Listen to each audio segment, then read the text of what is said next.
All right, welcome back to the No Money Real Estate Podcast. I am going to get radically vulnerable with you today. And I got to tell you, this episode has taken me a lot of guts to come together and do.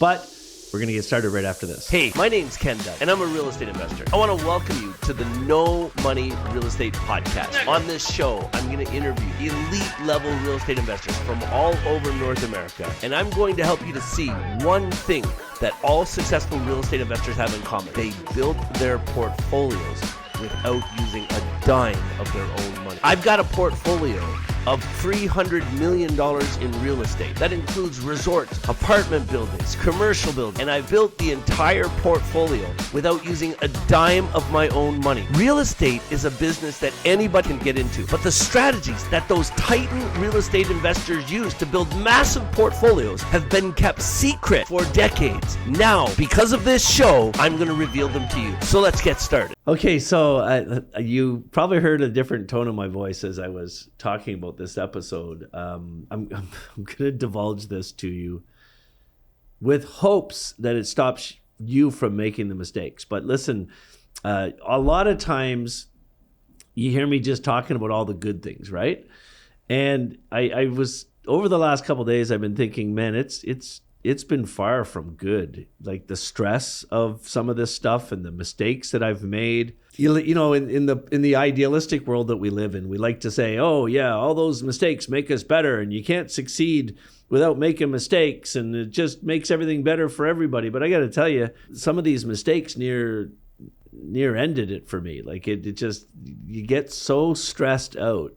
I can just think back at different points in the journey where the stress, I can't even begin to articulate properly what it was like. I can remember times when things weren't going right, and I mean, I was just like emotionally shaking because of what was happening. And I fought my way through everything, and I got everything on the right track and lived happily ever after. But what I thought I'd do, and I don't even know if this is going to be easy for me to do, I wrote a little note here of the things that I want to talk to you about. I got 3 things that I think if I share this with you, it's going to make a radical difference in your journey in real estate, as long as you remember this episode. And this might be an episode that you want to come back and watch or listen to again and again and again, just to remind yourself of these things. But this is going to be vulnerable. That's the only way I can describe it to you. And I'm even right now, I know I'm live with you and you're hearing me,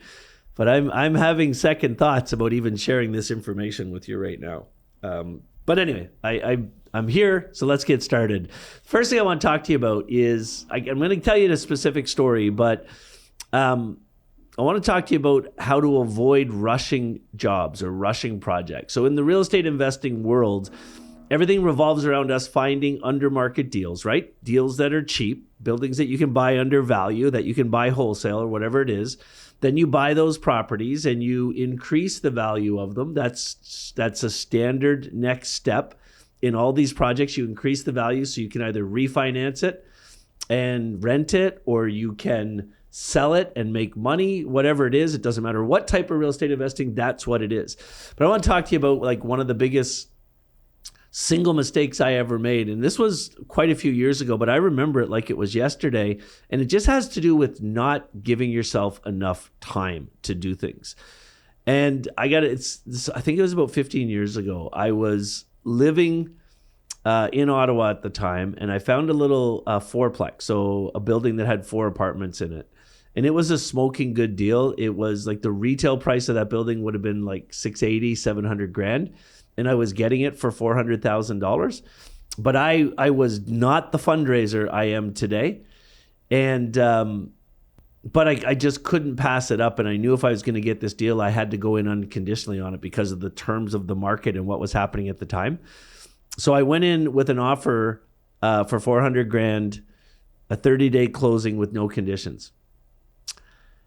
And I knew how to raise the money, and I knew people to do it. And I guess I just believed more in myself than I actually had the abilities to fulfill on. You know what I mean? I was over-promising to myself. So we got this deal done. I had 30 days till closing, and I had to raise $400,000. and it was freaking painful. And the agent I was working with told me that the people selling the building were not cooperative at all. They weren't happy about selling the building. And so the chances of getting extensions or changing anything else just wasn't going to happen. And to make matters worse, I was a cop at the time, and that got all dragged into the center of this thing. So I'm trying to raise the money, and I get a first mortgage arranged for $230,000. So I needed $170,000 plus closing costs, so about $240,000. I got a friend to give me $100,000, but the $140,000 that was left at the end, I couldn't get it. It was. I tried calling everybody. This was way before social media, so there wasn't even a posting in a Facebook group or anything like that I could do. I just couldn't get the money. And closing day came, and they were pissed. It was nuts. They called the police department, the sellers of the building, because they were claiming I defaulted, which technically I did. They called the police department and said I owed them $150,000 and I didn't pay it, and got me in a shitload of trouble with my boss at work because I was doing all this, and I almost got suspended from policing because of it. And I know the problem wasn't that I couldn't do it, is I just didn't give myself enough time to do it. And I think about those days a lot. I think about the risk that I took and just not being practical about the offer I was making, the time it was taking me to do it. And, my advice to anybody that's getting started, or even if you're on the journey, sometimes the market's going to dictate that you have to move fast, but you don't have to move fast. He who lives and runs away lives to fight another day. Is an age-old adage that really has to do with a battle in 1200 AD, but it's very relevant to this time we're having together right now. In real estate investing, always give yourself more time than you need.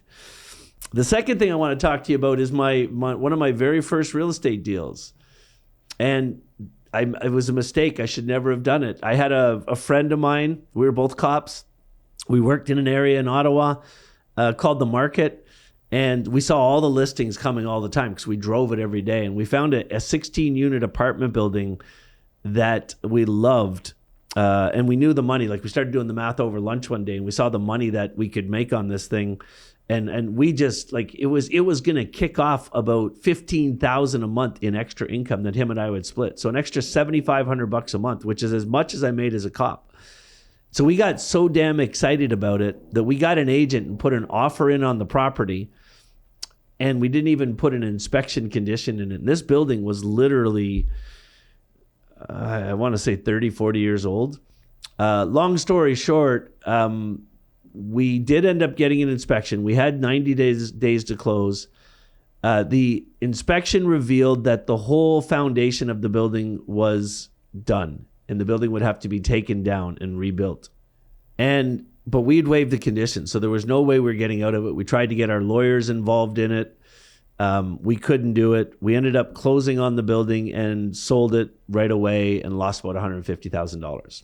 Why did that happen? It's because I got emotional about it. It's one of the very first real estate deals I ever did, and I got flipping excited. My partner and I were looking at this building, and we ran the numbers 6 times, and every time we ran the numbers, we knew that the rents were pretty good, but what we were going to pay for the building, we'd have $15,000 in net income left over monthly, and we would be splitting that. And that's all I could see was that extra money in my bank account. I never thought logically about what the building was like, inspection. And in that market at that time, there was no reason I shouldn't have done an inspection. We were just so excited because it had great lipstick. It looked good from the road.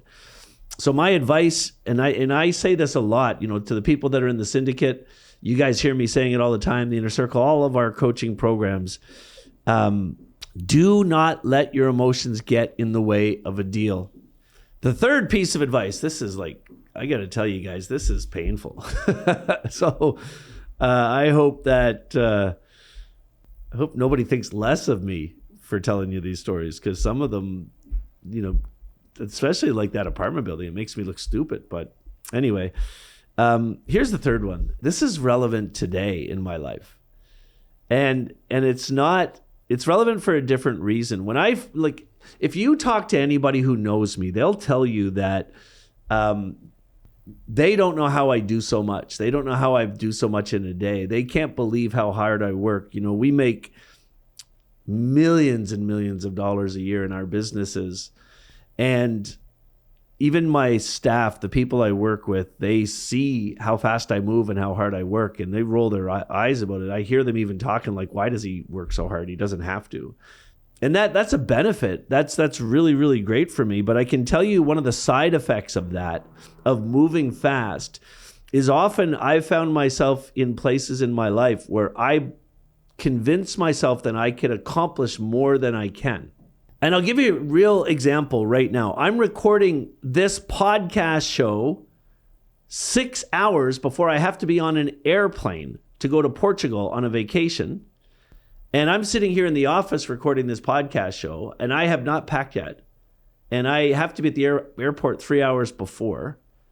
So I got to get this podcast episode done. I got to finish up some more stuff in the office. I was supposed to transfer some funds today. You see what I'm getting at? I'm going to run out of time.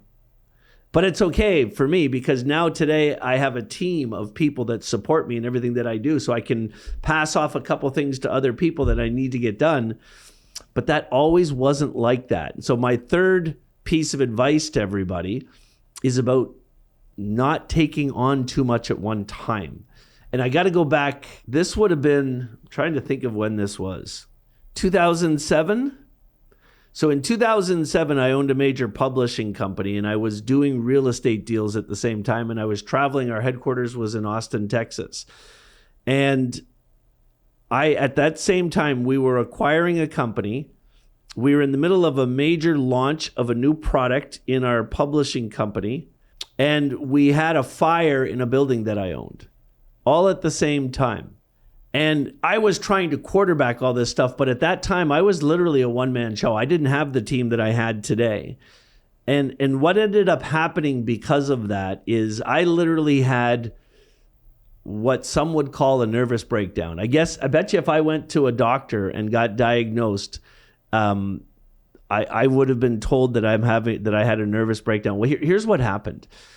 I was driving home from the airport. I got a taxi home from the airport. I'd flown back into town. These things were all happening around me. I was managing them all. And then right in the middle of it, I was reading some notes that were prepared for me on the ride home, and my vision blurred. And I started shaking. I couldn't stop shaking. And I didn't know what it was. I actually thought I was having a heart attack. It wasn't a heart attack, though. It was just an emotional wreck that I was at the time. I got home. I just dropped my bags. I went inside. I went to my bedroom. I crawled in my bed, and I literally was in bed for about 3 days. And it just got to the point where I was so overwhelmed with everything that I was managing at the time that everything fell apart. And, I look back at that moment, and I'm glad it happened. And the biggest reason I'm glad it happened is that I can see when it's coming now. Like I can see when things are going to get overwhelming. I can feel that feeling, and I know it's time to slow down, so I have more control over myself. But my point in telling you this, as it relates to real estate, right now in my business, we're simultaneously running 3 major resorts, like constructing 3 major resorts. We're raising money for these resorts.